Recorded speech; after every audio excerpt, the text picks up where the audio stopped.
Next topic है advantages of office mechanisation.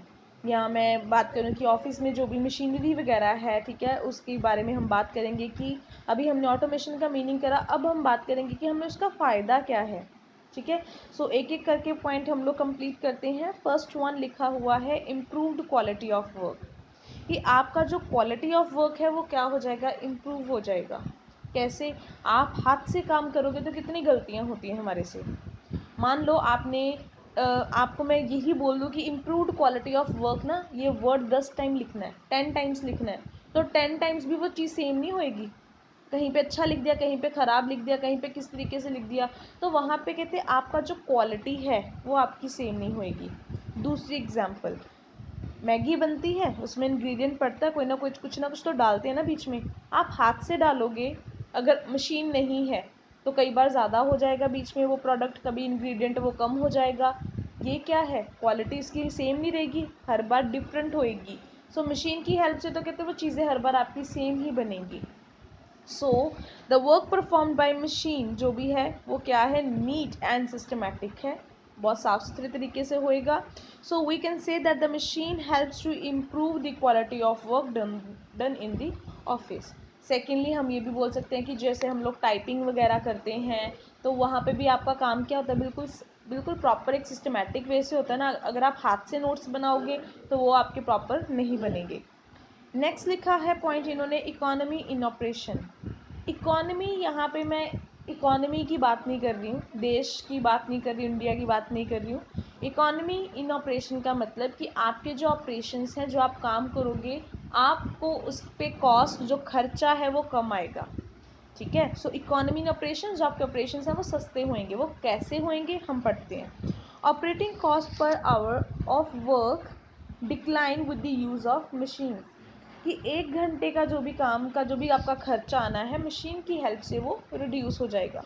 For example, अगर 10 लोग चीज़ों को, हम लोगों ने 10 लेबर थे हमारे, मैंने उन लोगों को 1000 यूनिट्स बनाने के लिए बोला, उन्होंने एक दिन में, 1 डे, एक दिन में वो चीज़ें बनाई। पूरे दिन में उन्होंने 1000 यूनिट्स बनाई। क्योंकि हम लेबर हैं, हम थक भी सकते हैं, हमें रेस्ट इंटरवल भी चाहिए, तो मेरा घंटा, जो जितने घंटे मैंने काम करना है वो ज़्यादा भी लगेंगे और काम भी आपका कम होएगा। अगर वही ये 10,000 या यूनिट्स बनानी है with the help of machine, फिर आपकी 1 आवर, 1 घंटे में वो चीज़ बन जाएगी। समझ में आया? तो कहीं पे कहते आपने सारे दिन में इतना ही काम करना था, आपने 1 घंटे में इतना काम कर लिया, तो 10 घंटे में आप कितनी बना लोगे, 10,000 बना लोगे, तो खर्चा आपका क्या हो जाएगा, कम हो जाएगा। जितनी ज़्यादा मैं यूनिट्स बनाती जाऊँगी, मेरा प्रोडक्शन उतनी ज़्यादा बढ़ जाएगी, सेल्स उतनी ज़्यादा बढ़ जाएगी। और यहाँ पे क्या है, मुझे इस चीज़ का नुकसान है कि अगर मैं मशीन नहीं यूज़ करती। इसलिए इन्होंने, अब दोबारा ये लाइन पढ़ोगे तो समझ में आ जाएगी कि आपका जो 1 घंटे में या 2 घंटे में आप काम करते हो ना, आपका वो खर्चा है या कॉस्ट आती है आपको, वो आपकी क्या हो जाएगी, कम हो जाएगी। सो इसकी वजह से कहते हैं आप लोगों की, this leads to saving in the salaries paid to the employees. तो कहते हैं सैलरीज भी आपको क्या होएगी, फिर कम देनी पड़ेगी ना, क्योंकि आपको लेबर उतना नहीं चाहिए। अगर लेबर नहीं चाहिए तो फिर हम उनको पेमेंट भी नहीं करेंगे। सो नेक्स्ट लिखा है ग्रेटर स्पीड। अब मुझे नहीं लगता कि ये पॉइंट समझाने वाला है कि मशीन की हेल्प से भी स्पीड कैसे बढ़ती है। इंसान जल्दी जल्दी में काम कर सकता है, पर जितनी स्पीड से मशीन करेगी, क्या आप उस मशीन की स्पीड को साथ में कर सकते हो कम्पीट? नहीं, हम नहीं कम्पीट कर सकते। इसलिए सो कहते हैं कि वो जो आप लोगों का है, आप टाइमली जो है वो काम कंप्लीट कर सकते हो, इवन बहुत जल्दी कर सकते हो जितना मैनुअल लेबर ने काम करना था। उसकी वजह से आपके टारगेट जल्दी अचीव हो जाएंगे। फ़ायदा, इंक्रीज्ड एफिशिएंसी। ये दोनों पॉइंट कहीं ना कहीं रिलेटेड हैं कि एफिशिएंसी का मतलब भी यही होता है कि कॉस्ट, टाइम और आप लोगों का जो भी वेस्टेज वगैरह है वो कम लगे। सो यहाँ पे लिखा है कि with the speed of work may improve the efficiency which may lead to greater profitability. तो ऑफ कोर्स ये स्पीड बढ़ेगी तो प्रॉफिटेबिलिटी आपकी बढ़ जाएगी। At the same times create a good image in the minds of people who deal with the organisation. अगर आपके profit ज़्यादा हैं तो लोगों के दिमाग में आपकी इमेज बड़ी अच्छी बनेगी। रिलायंस इंडस्ट्री, अंबानी, क्यों अंबानी का नाम दुनिया में सबसे ज़्यादा है? क्योंकि उसके पास पैसा ज़्यादा है, मतलब अल्टीमेटली प्रॉफिटेबिलिटी कम सबसे ज़्यादा है उसकी कंपनी की टर्नओवर बहुत ज़्यादा है, पैसा बहुत ज़्यादा है उसके पास, ठीक है। सो एफिशिएंसी से ये भी है। नेक्स्ट क्या है? Greater accuracy. आप लोगों को मैंने कोई टर्म दे दी 25 प्लस 28 प्लस इतने प्लस कितने आए हैं, आपसे गलती हो सकती है। और क्या आप अगर यही काम कंप्यूटर पे या कंप्यूटर की हेल्प से वहाँ पे कुछ ट्रायल बैलेंस या जर्नल बना के करोगे तो आपको लगता है कि आपकी इतनी गलतियाँ होंगी? नहीं, गलती हो ही नहीं सकती आपकी वहाँ पे। तो अगर यही काम मशीन की हेल्प से होएगा तो एक्यूरेसी ज़्यादा है, मतलब सही जो आप लोगों का आना है रिज़ल्ट वो सही आएगा। अगर यही काम आप खुद करोगे तो एक्यूरेसी नहीं है, क्योंकि गलतियां इंसान से हो सकती हैं, मशीन गलतियां नहीं करती, ठीक है जी। सो यहाँ पे इन्होंने लिखा है the chances of error are almost eliminated, ख़त्म हो जाएंगे, due to which work goes on smoothly. So कहते हैं अगर आपके एरर, आपकी गलतियाँ बिल्कुल ख़त्म हो गई तो आपका काम भी प्रॉपरली हो जाएगा। नेक्स्ट उन्होंने लिखा है बेटर कंट्रोल। कंट्रोल आप अच्छी तरीके से कर सकते हो। किस चीज़ की उन्होंने कंट्रोलिंग की बात करी है? Time recording machines ensure presence of workers, certain machine allow for minimisation of frauds in the accounting department. अच्छा, इसकी मैं 2-3 एग्जांपल आप लोगों को देती हूँ, चलो जितनी मेरे को याद आ जाएंगी। टाइम रिकॉर्डिंग मशीन जो है कहते हैं कि इंश्योर करती है कि प्रेजेंस ऑफ वर्कर। आप जाते हो ना, आप नहीं आपको पता तो आप यूट्यूब पे ना चेक करना बायोमेट्रिक कि अटेंडेंस ये क्या होती है। बायोमेट्रिक अटेंडेंस क्या होती है? ऑटोमेटिकली या फिर मैं बोलूँ कि कैमराज लगे होते हैं, उससे भी पता चल जाता है कि आपका जो वर्कर है वो प्रेजेंट है या नहीं है। वो भी तो ऑटोमेशन है ना, वो भी तो मशीनरी है ना, मशीनरी में आता है। सेकेंडली, जब आप एक ऑफिस में एंटर करते तो आपको अपना थंबप्रिंट देना पड़ता है, only then you can enter. तो वहाँ से भी आपको पता चल जाता है कि वो एम्प्लॉय ऑर्गेनाइजेशन में आया है या नहीं आया। फिर उसके बाद आप मॉल में जाते हो ना, तो बहुत सारे, ऑलमोस्ट आपने मेट्रो मॉल में देखा होगा कि जब वो आपका बिल कट करते हैं ना, आपसे पैसे लेते हैं, तो जब वो एंटर करते हैं ना अमाउंट डाल के कंप्यूटर पे एंटर करते हैं, अपने आप कैश बॉक्स जो है वो बाहर आ जाता है। जैसे वो एक बार बंद कर दें, दूसरी बार वो खुलता नहीं है। फिर वो कब खुलेगा? जब नेक्स्ट ट्रांजैक्शन वो एंटर करेंगे। सो इसका मतलब ये है कि कोई भी अपनी मर्ज़ी से आके पैसे चोरी करके भाग नहीं सकता। ऑटोमेशन है इवन मॉल्स में भी, वो भी एक काइंड ऑफ ऑफिस ही है। तो इस तरीके से लिखा है कि फ्रॉड के चांसेस भी क्या हो जाते हैं? कम हो जाते हैं अकाउंटिंग डिपार्टमेंट में भी, क्योंकि आपके कंप्यूटर्स में भी सिक्योरिटी लगी होती है, पासवर्ड्स वगैरह लगे होते हैं। सो वहाँ पे या आपके लॉकर्स में भी आप लोग जो है डिजिटल पासवर्ड रख सकते हो। सो इनकी वजह से ड्यू टू ऑटोमेशन जो आपके फ्रॉड्स हैं वो कम हो जाते हैं। Facilitate standardisation. अभी मैंने आई थिंक आपको अभी पहले की एग्जांपल दी है कि आपने, चलो आप ये देखो कि आप कोक की बॉटल लेते हो, हर बॉटल में साइज़ सेम है ना, हर बॉटल का कलर भी सेम है, स्टिकर भी सेम लगा होता है, उसमें जो आपका मटेरियल है जिसको मैं बोल दूँ प्रोडक्ट है वो भी सेम ही निकलता है। ये तो नहीं किसी में, किसी बॉटल में ज़्यादा होता है, किसी बॉटल में कम होता है, नहीं होता ना। अगर मैं किसी परफ्यूम की बात करूँ तो फ्रेगनेंस सब परफ्यूम्स की सेम होती है, क्वांटिटी, वेट सब सेम होता है ना। उस चीज़ को मैं स्टैंडर्डाइजेशन कहती हूँ। क्या हम अगर अपने हाथ से इतना काम करें तो क्या आपका ऐसे सेम निकलेगा कि हर इंग्रेडिएंट, हर चीज़, हर साइज़, कलर सेम हो? नहीं पॉसिबल ना। तो ये किसकी हेल्प से पॉसिबल है? With the help of machines. So, mechanization helps to facilitate standardization of office routine and procedure which ensure uniformity। Uniform का मतलब समझते हैं? स्कूल में यूनिफॉर्म डालते थे, सबकी सेम। अब इसलिए लिखा है which ensure uniformity, consistency and continuity in office work. रोज़ काम होएगा, सेम होएगा, बिल्कुल रुकेगा नहीं। तो ये मशीन्स की हेल्प से पॉसिबल है, अदरवाइज़ हो सकता है कि आपका काम जो है इंटरप्ट हो जाए अगर ह्यूमन लेबर करेंगे तो।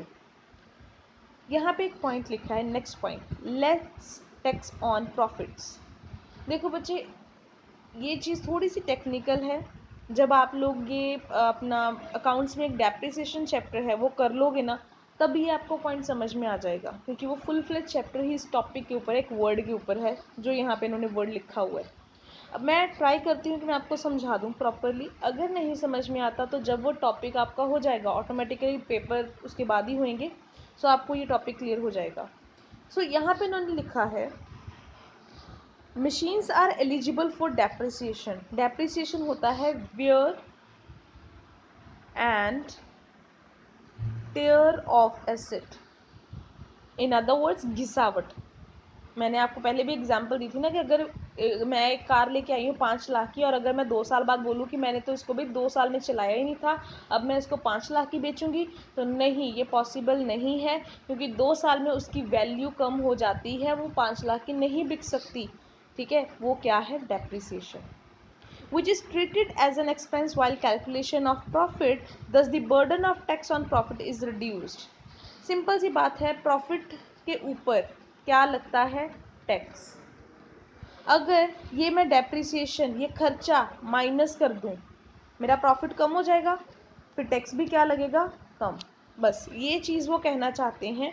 अभी के लिए इसको ऐसे ही समझ लो, जब चैप्टर हो जाएगा तो मेरा समझाना भी थोड़ा इजी हो जाएगा।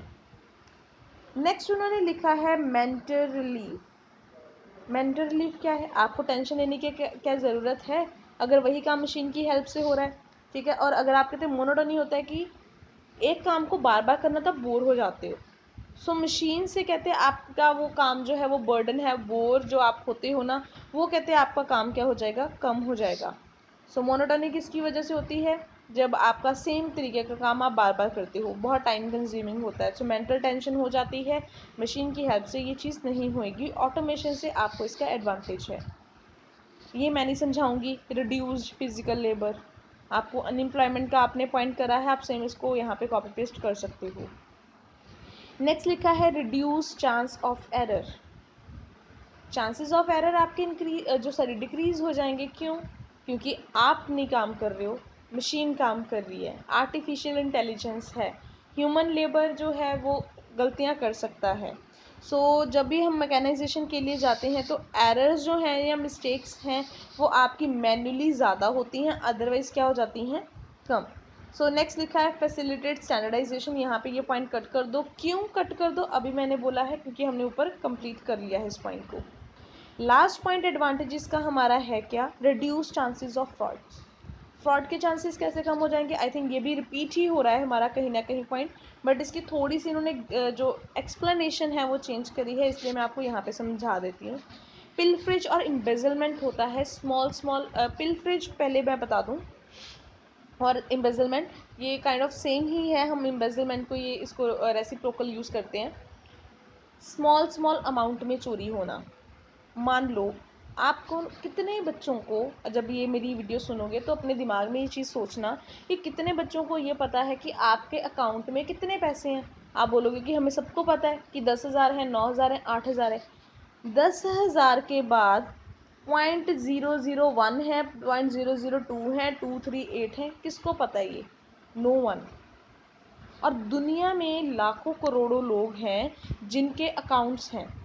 मान लो कि करोड़ भी, अगर मैं, वैसे तो हमारी कितनी ज़्यादा पॉपुलेशन है इंडिया की, बट मैं अगर बात करूं कि जिनके अकाउंट्स हैं वो करोड़ ही हैं, 1 करोड़। हर करोड़ लोगों के अगर मैं अकाउंट में से 0.5 या 0.2 पीछे वाले अमाउंट में से निकाल भी लूँ, तो कितने लोगों को पता चलेगा भी कल तो इतने थे, आज इतने हो गए हैं, हमारे अकाउंट से पैसे चोरी हुए हैं? किसी को नहीं पता चलेगा। ठीक है, इसको कहते हैं। अब से हम भी कभी ध्यान नहीं देते कि हमारे अकाउंट में कैसे है। या मैं इसकी एक एग्जांपल दूं कि आपको पता है कि बहुत सारा स्टॉक पड़ा होता है हमारे वेयर हाउस में, किसी ने कभी थोड़ा थोड़ा जैसे वीट है, राइस है, निकालने स्टार्ट कर दिए, चोरी करनी स्टार्ट कर दी। क्या मुझे पता चलेगा? क्या मैं रोज़ रोज़ उसका वेट कर रही हूँ? नहीं, मैं वेट करूँगी नहीं, मैं उसको तोलूँगी नहीं, तो मुझे पता ही नहीं चलेगा कि उसका वेट ज़्यादा है, कम है, थोड़ी बहुत चोरी हुई है या नहीं हुई। ये क्या है? Embezzlement, the usage of machine the usage of machines, the chances of embezzlement by employees can be reduced। तो कहते हैं इस तरीके से एम्प्लॉय जो हैं वो ये अमाउंट चोरी नहीं कर सकते, क्योंकि अब जो है ट्रांसपेरेंट सिस्टम हो गया है, मशीन्स लगी हुई हैं हर जगह पे। आप जो है अपने पासवर्ड के बिना ओपन नहीं कर सकते, आपको थंब प्रिंट देना पड़ेगा। समटाइम तो आपका फेस आइज स्कैन करते हैं, आइज रेस से जो है वो चीज़ें ओपन होती हैं। आपके ये चांसेस ऑफ फ्रॉड जो हैं ऑटोमेशन की वजह से बहुत ज़्यादा रिड्यूस हो चुके हैं। नेक्स्ट स्लाइड में या नेक्स्ट वीडियो में हम करेंगे डिसएडवांटेजेस ऑफ ऑटोमेशन।